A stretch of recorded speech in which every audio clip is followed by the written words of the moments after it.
This is Boxing Tickets NI in association with Vinyl Gentlemen. We've tracked them down.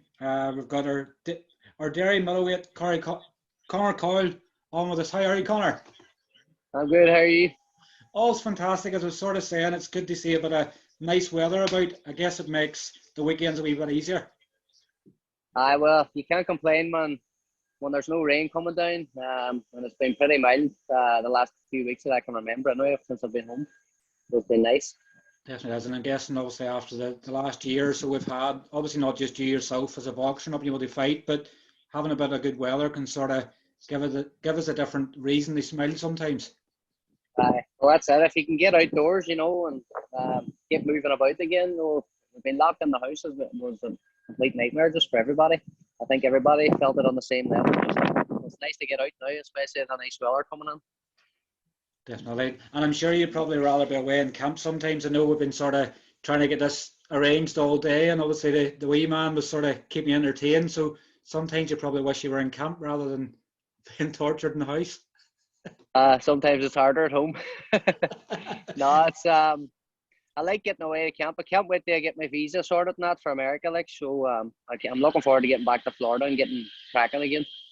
Definitely, and rather than having a couple of weeks of sunshine in Northern Ireland or Belfast or wherever, it's more a case of getting out there and getting the good weather all year round, hopefully. I always like to sort of start it off on why people get into boxing, but obviously when you see your family tree, I'm not sure if everybody knows, but obviously your great grandfather was Spider Jim Kelly, your great uncle was Billy Spider Kelly. There's a rich vein of obviously boxing in the family, so we normally ask people why to get into boxing. You had no other choice. Well, to be honest, it was nothing to do with the family tree or the family history of boxing. The Spider Kellys are one of the top fighters in the world. They've been on the best of the best. And back then it was only one title. There was only one champion, and they were right up there fighting the best thing. But it was just by chance I passed the boxing club. Long story short, I heard the music blasting and stuff like that. I was about 11 years old before my mates. Just sort of walking by, I says, "We'll call in, see what the fuss was about, see what was going on." And then ever since we've done the door, I haven't left. I guess it's sort of hearing the music and the good vibes sometimes. Like even just going past a normal gym and you hear the music, you're going, "Oh, where's the party?" So as an 11-year-old, you're probably thinking, "Where's the party? Is there girls there?" And the next thing you have a pair of. I think it's natural instinct. It definitely is. And I think in right in saying it, I think you've probably only taken boxing serious probably about the last 10 years. Would that be correct? Probably even less than 10 years. It was more likely around the Commonwealth Games time, when it was at 2014. About a year or two before that, I got the final of seniors, Irish elites and stuff like that. Then I broke my hand. I was supposed to fight Darren O'Neill. And then my coaches pulled me out in the final because they obviously couldn't box at his caliber by one hand, And I was only young as well, and he was well experienced, so I couldn't have went and took a risk like that early in my career, only coming through really. Mm-hmm. And obviously going to the Commonwealth Games and obviously bringing back a bronze medal. I know Sean McGlinchey obviously brought back a medal from the same games as well. Medal as well. So obviously two men from obviously the same city bringing home medals. It's obviously Derry's probably not in recent times probably hasn't got a rich vein of obviously in boxing to some degrees. So obviously he's bringing home a medal was like probably like a World Cup one to a lot of people in the city. Well, that was a great year for boxing. Both of us obviously bringing the medals home at the same time. I don't know what's happened recently, but prior to years before that, but they bring two Commonwealth Games medal at that level of boxing. It was brilliant. And is it true what they say sometimes when you medal at Commonwealth Games or Olympics, you never have to buy a drink in your city again? Well, for a few months maybe I had drinks bought to me, but not anymore. No, and I guess probably sometimes the more drink they give you, probably the less boxing you do. The more talking I do, just. Obviously, when obviously got the bronze to Commonwealth Games, you sort of, I think you actually had done a tendon, which sort of then stopped you from sort of Olympics and things like that. And you decided to turn over in 2016. How did the move to Florida come about? Um, well, the Olympic qualifications and stuff like that obviously was nowhere near my favour, because after the Commonwealth Games, torn tendon, I had to get an operation and stuff, and that put me out for about 14 months, I think it was. And then my first fight back was, I think it was in the Irish Elites. Obviously, I didn't get through, but I took one more show fight then in Derry for the city council, one of their shows. And then I just, as that was me, I was hanging up the amateur background then and moving professional. But I have a friend, John Coyle, Jim McLaughlin and John Vinscuria, because he married a girl from St. Petersburg in Florida, and long story short, I flew myself over, and I got meeting them and stuff like that, and they seen me in the gym sparring and stuff, and they wanted to fight me, and ever since they seen me fight them, they says, right, well, we want to sign him, we want them as our boxer. Definitely. And it's strange how things happen in life sometimes, friends and things like that, and the next thing you're away the opposite end of the world and living the high life, and obviously, I don't want to, I know it's Saturday evening and things like that, and don't want to keep you too long, but obviously getting the deal with Roy Jones Jr. as well, that's the stuff of dreams, sort of, Hall of Fame boxer, and, having been contracted under Roy Jones was like a dream pretty much. Attached to that name so early in my career, was very good.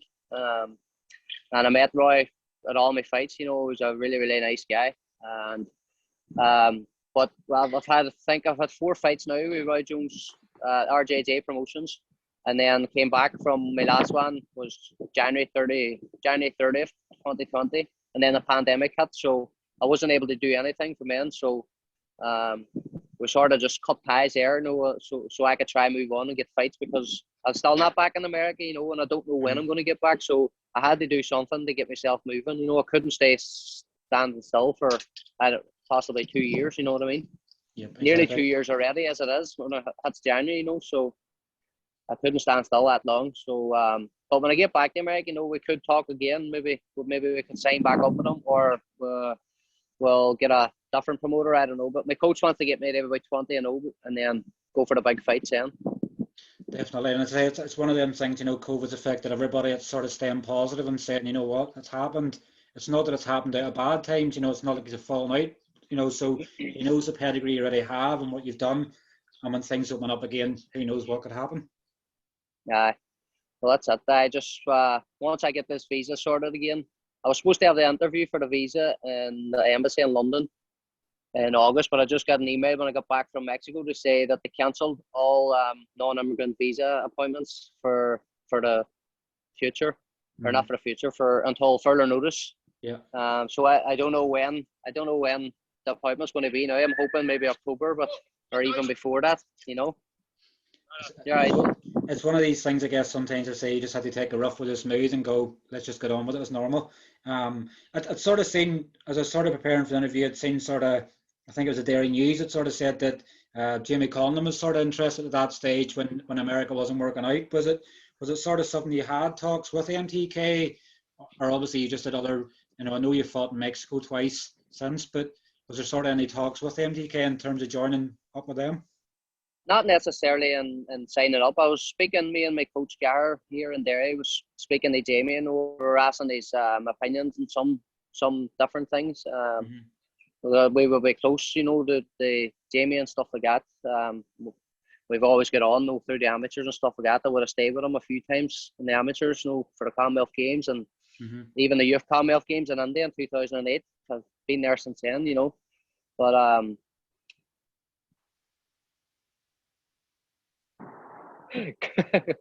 off track there now, what I was on about. It's one of them things, I guess, we always get. So we were sort of talking about Jamie, I know in the Derry News. Right, so we were speaking to Jamie about a few different things, but then it came around a fight with Danny Dignum for the WBO European title. So I said, yes, well, of course we want to fight that, especially being off from the pandemic. We've got to take these fights when we can get them, especially at that level. World level, like we're coming up towards world level, so we want these fights. So we had a couple of callbacks back and forth, agreeing on a couple of things, and eventually we came to an agreement. But after a week or so ended, we didn't hear any word from them for the official agreement. Mm-hmm. And then we just had a message then. They said he found someone else. That was the Russian guy, I think it was. So then that was the end of that. Just so, but I will be available. They fight. No, I'm available to fight anybody. Top 10, top 15, even here in Europe or UK or anywhere along those lines. Not necessarily across the water in America. I'm ready. I'll fight here. I'll be ready to fight the top boys here. And I guess when you sort of, Dignum end up drawing in that fight as well, so you're sort of going, he probably got away with one easy getting a draw, because if obviously they fought you, he was losing his belt. So that was in my mind anyway. Obviously I'm not going on that fight to lose, and he's obviously thinking the same. He wouldn't have that mind frame. He wouldn't be a boxer if he didn't have that mind frame. So definitely. He always wanted a fight. He won. And like, obviously, you can't speak to you obviously without speaking about Mexico. I'm not sure how many people's tuned in to watch your latest obviously fight in Mexico, but that's probably one that'll live with you forever. The memories of that. It was ridiculous. So it was. The first fight in Mexico in April, we were promised, big venue, air conditioning, blah blah blah. They tell you what you want to hear until you get over there. You're that far across the world, then you're not going to turn back. So I says never again. I'm not doing that again. So then the Cancun fight a few weeks back in May, stayed in a big 5-star resort, right on the beach, absolutely beautiful. So this place is just paradise. Then they came and picked us up in a bus, took us way out the back arse of nowhere in Mexico. Like, I swear to God, like he couldn't ride it. Like it was literally in the streets of Mexico. Like weighing in, the scales weren't even. The scales were off. My coach was having a complete argument with a commission. Like, how are you supposed to weigh in that? They were sitting in things that was shaking, I guess. How are you supposed to have a proper weight like that, And then it was outside as well, in 30-odd degree heat. You're dehydrated, making weight, which didn't help. So the heat, obviously, I wasn't used to it, didn't help. And then come fight night, we found out we were fighting in the same spot, and the ring was an absolute disaster. Never mind the venue, because it wasn't even a venue, it was a street.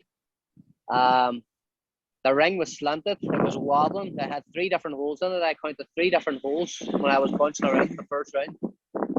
And the canvas wasn't even attached. It was moving. You could feel it when you're trying to punch. And then the second round hit, and the heavens just opened up. The rain, like I never felt any rain like it in my life. How heavy it was, and then we were fighting on it. And we went 6 rounds, and they after the 5th round, they were stopping it and they were brushing it and mopping it. It was that much rain in the ring. This is a complete disaster. Like, from me trying to punch it, I couldn't move. I couldn't get me footwork. No footwork was one of my best.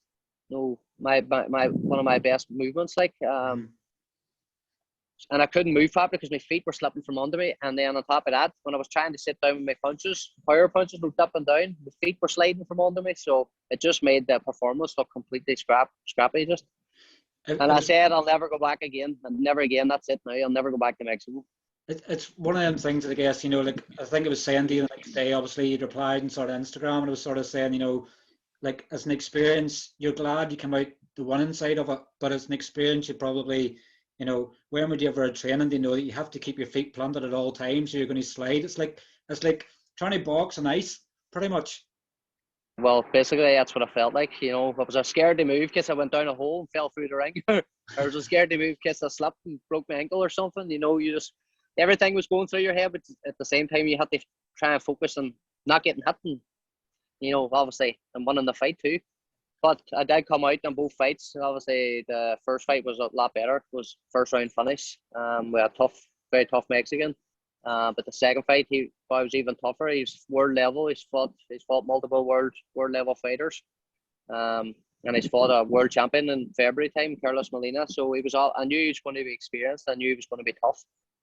But it didn't happen in the ring, and the situation was, and I would have knocked him out in 1 or 2 rounds. If I fought him again, I know I would put him away in 1 round, because I would just go for it and I would empty him, because I was hurting him even when I wasn't punching hard with the right hand. His legs were wobbling when I was hitting him. I think it was in the 6th round then towards that. But I know if I had a proper venue, proper ring, no holes in the ring, and the ring wasn't wet, I'll put him away in 1 round. And I I'd guess asked him for a rematch. I told him, after that, I said, I want a rematch. I said, well, come to America and I'll fight you. So, but my coach says we don't need to prove anything. We don't need to fight him again. So, whether my coach lets it happen or not, I don't know. But I just want to knock him out again. and I Not guess again. I want to obviously knock him out. I guess when you think of it in your mind as well, when you're sort of, the rain and everything else going on, like I think it was at the end of the fourth and probably the end of the fifth, obviously your corner was sort of speaking to, one's ringside and sort of what's going on, squeegees and stuff in the ring. And like you as a fighter, when you get, because I think initially at the end of the sixth round, I think we were sort of going, what's going on? Are they just going to call the fight off? Are they going to hold it off and then come back for rounds? Everything must have been going on in your head, and then you have to hear the scorecards as well. See, to be honest, I didn't know what was happening because I couldn't hear anything. My ears were all muffled because they hit me in the back of the head. I think it was in the second or third round. And then they hit me in the same side in my ear, with the water. Mm. And I saw him pop in my ear. So it was like all muffly. I couldn't hear. So even when my coach was talking to me after the round, I was like, I can't hear nothing. I don't know what you're saying. And everything, it was just a disaster. The whole thing was a disaster. Like, and then after the fifth round, they were like, I was like, what's going on? Are we fighting or what's happened? Because they were just on the ring, brushing the ring, or they were on my brushes, just brushing the water and all. And I didn't know what was going on because I couldn't hear. And then everyone was shouting Spanish and whatever. So I didn't know what was happening. I knew the Spanish people was uproaring and all. Couldn't hear nothing. I didn't know what was happening. I couldn't hear my coaches. So it was just a disaster of a trip. And it must be like I think of it, playing football and playing with a burst ball, and obviously the rain and everything else is a nightmare. But getting hit with gloves that are completely drenched with rain as well, does it make it feel hard? Does it make the punches feel harder? Does it make them feel, I guess it's not too many people would know that, but like, was the punches with the wet gloves? It was I don't know if it was the punches or the wet gloves or what. It was probably more likely from the feet, because your feet weren't fully planted. And if your feet aren't planted, then your punches aren't going to be the same anyway. Mm-hmm. But I do know the water in my ears when he punched me, a big pop from the side of the head, because he kept punching me right there, right behind the ear, in the back of the head, because I had a big lump at the back of my head after the fight, and he kept going for that side. But I just, once he hit me in that spot, then my ears just muffled, and I couldn't hear for a week after. Definitely all the sound was about 50%, like, it was like half deaf. And you actually went to a water park afterwards, so like if you weren't really filled up with water enough, you went to, obviously before you come back home, you went to a water park, so did you not have enough of the water? No, that wasn't the plan. We were going out by the water just to get a bite to eat, and one of the boys was going around jet skis and stuff like that. I said, it's our last day. I says, do you want to get a jet ski or go do something? Scuba diving it was actually, and then a jet ski. So, hey, make the most of it when I was there. Definitely is. If you didn't have enough water and you were filled up the time you were going home. Sort of, obviously, Northwest obviously full of talent. And obviously had Brett McGinty on the other week. Obviously another good friend of yours, Tyrone McCullough, and Jason obviously was out in America fighting there as well. And we're going to have to see the second coming of Sean McGlinchey as well in the next two coming months. But Northwest couldn't be thriving any more than it is right now. Oh, definitely. That's everybody that you mentioned there. Everybody's going well, and Sean's making a comeback now again too. So I hope he goes well again now, coming in the second chance now again. But it's definitely thriving. Obviously, Jason won that title. Tyrone McCullough's coming up again now soon, and wee Brett's going well over the Hattons them, so it's definitely going well. And I think you sort of guess, the next sort of question I'm going with. Obviously, I know Seamus and Derry City Promotions has obviously been trying to get a show back in Derry. Obviously, with the British board, I guess they sort of have to make sense sometimes in the time frame. They obviously having the specials and things like that. But I know you're right behind, obviously, the campaign to sort of get boxing back in Derry. Like, I'm sure it's probably something that you want to do before you retire from boxing, is being able to fight in your own city. If they keep at it, I think they will get it. It was about a time for the ambulance or something. They'll get I think it was to get the Royal or get the Belfast somehow, but they missed it by 30 seconds or somewhere close to a minute. Mm-hmm. It was like 15 minutes out, and then they got it right down to 30 seconds or something like that, and so they turned it down. And then they says they needed they needed a helicopter on standby. And then they got that sorted, and then they says, now you need 2 helicopters on standby. So they're just throwing one thing after the other, just to, they not make it happen. But if they keep pushing for it, I think it will happen eventually. They can't say no forever. They'll get fed up. Definitely, and particularly when there's so much talent in the Northwest as well, it makes sense. Like, there wouldn't be a venue big enough, to house the 4 years in, well, 1, 2, 5 of these. So there wouldn't be a venue big enough, but at least you know that if you have a home show, everybody that obviously rather from Derry having to go to America or having to go to Belfast for shows, they can actually watch one local. Um, 5 of us on the show, you wouldn't need any more fights on it. You would definitely be completely sold out. Like from wee Brett from Donegal's side, and then Jason and stuff like that, we'll be absolutely sold out. Like. And hopefully it's something, obviously, I know with Brett and Mick Hennessy's obviously hoping to bring his shows back to Ireland and stuff as well. So hopefully it's something that obviously that they can get behind and sort of push another promoter sort of into and go, let's do a show in Derry. You sell out tickets, because that's what it is too nowadays. If you can sell out the show, they'll do it, no problem. Well, if they get Mick Hennessy, and get the backs of other promoters too, it just makes the case even stronger then. Definitely, as I say, it's something that we're fully behind as well, because there's only so many times you can go to certain venues in Belfast without you sort of going, we need something different. We need to be going to different places and trying things out. Obviously, you're now 14-0 in just under 5 years as a pro. Obviously, your aim, you don't have to obviously spell it out. Your aim's obviously to become a world champion. Do you sort of, these last 2 fights are sort of like warm ups to get you ready? Do you sort of how to keep yourself focused on, let's get another one out of the way, so get the 20-0 and then sort of hit big doors, or just going, it can happen very quickly? It can happen very quickly. As you were saying, them 2 Mexican fights, they were just sort of to get me going again. They weren't, obviously, I wasn't thinking of them as big fights at all, because I was out for 15 months. Mm-hmm. So they were just wee brush off fights, just they both get the record up again, and get it rolling. Now, when I get back to America, we're going to push for the NABF fight, which gets you top 15 or top 10 in WBC. So I might have one more warm-up fight when I get to America, just in St. Petersburg, where we're based. My coach has a promoter there who will hold the show for us. And then, because I'm going to stay over there for a couple of months when I get there. And then we're going to push for the NABF fight. And I'm hoping that's going to be before the end of this year, possibly November, December time. Definitely, because the sort of reason I sort of said about that as well is obviously Luke Keeler is probably the best example. Luke Keeler obviously went from WBO European to within 2 years of fighting for world title, so he's probably showing the likes of you and Jason and probably others that it can happen very, very quickly. Well, that's it. It can only take one fight. One fight to just change everything. Then, obviously, well, he had the WBO. I think he won it, and then they defended it twice, I think.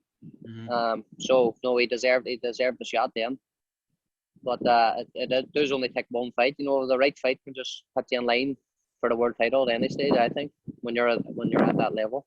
Particularly when you're in the top 15 that comes to voluntary defences and stuff, to sort of look at it and they go, that one looks handy enough, and then they realise they went into a banana skin. Definitely. That's what I'm hoping will happen to me. So I guess, I think obviously looking at Boxrec, I think the plan, well, initially looking like he may have been out in Germany next month, but it seems to have disappeared. So there's a lot. It's just no more wee fights like that anymore. Like Mexico, it's just, I want to get to America now. I need an 8-week camp in America before stepping the ring again. It's hard here with my coach here, Gahar. He's 5 kids. He's 2 jobs, and it's hard for him. And it's another job training me. It's a full-time job trying to train a professional athlete. So he knows that himself. I know that. I need to be in Florida full-time, full camp before stepping the ring again. Not taking no more chances. Anything could have happened in Mexico. I could have got beat. That you just don't know what can happen if you're not fully concentrated or you're not fully ready. So we got them 2 fights. We got the 2 wins. So I'm happy enough with that now. Even if I get one more big fight before the end of this year, I'll be happy. The NABF fight or whatever. But once you get to America, my coach knows I'll get a few fights before I come home. It is. And I sort of just want to as I do with everybody, it's sort of, as a boxer, you always have to rely on sponsors so much at times as well. always like to give people the opportunity to obviously thank sponsors. I know sometimes when I put people on the spot, when you know it's not happening and go to thanking sponsors, you may leave somebody out. So obviously apologies for you in advance if you do leave anybody out, but I'll obviously leave it over with you to obviously thank the sponsors behind you. I have them all wrote down because you always will forget them. But the bars in Derry, the Bentley Bar, the Thursday Goat, and the Frankie Ramsey's, Classic Floor Designs, Paul's Butchers, all these local companies in Derry. I know they've supported me from the get-go, you know, even before the Commonwealth Games and stuff like that. Olympus Fitness and Derry Dress Designs, that's who designs my shorts and all my gear. Who else was there? Can't even think now. As you always forget. It's lucky. I always have them wrote down. It's lucky that I could sort of preempt that, because I know the other ones before that one I forgot someone, you know. But when you're you always forget someone if you're putting a spot. You definitely do. But obviously, I know your sponsors watching this will know that, because you're probably thinking without social media, sometimes you'll thank them obviously for what they do and hoping you continue to keep trying to achieve your dreams, you know. But look, I know without the sponsors, you know. Exactly, as I said, it's a massive part to boxing. You know, as I say, sponsors, without them, you couldn't even put on a glove. You know, it's crazy costs involved. You know? Well, there's a big sponsor. He's based in Florida. It's Jody Calguire, Central Site Development.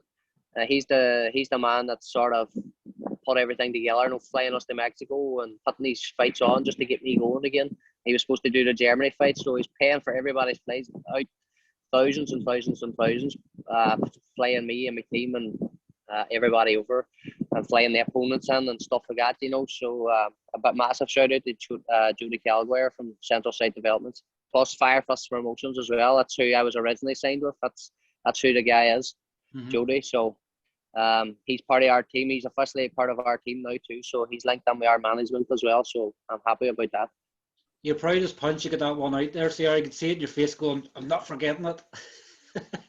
Get him. I was trying to think of the sponsors, and I just clicked in my head then. But obviously, I know your other half's coming from work now, and I think you're going out for something to eat. Obviously, in the downtime between fights, it's good to sort of get out and enjoy some good food. But obviously, well, thank you, Conor, for tuning in, obviously having a chat with us. Hopefully, it's not too long before you get your visa. Get you back in the ring and get some fight news. Hopefully, I'll keep you posted anyway when I get word of the visa and stuff and what's going to happen next. Definitely. Well, Conor, listen, enjoy the rest of your Saturday evening, and we'll catch up again. Thank you. Cheers. Definitely. Conor. Cheers. Bye. Thanks. Bye. Bye. Bye.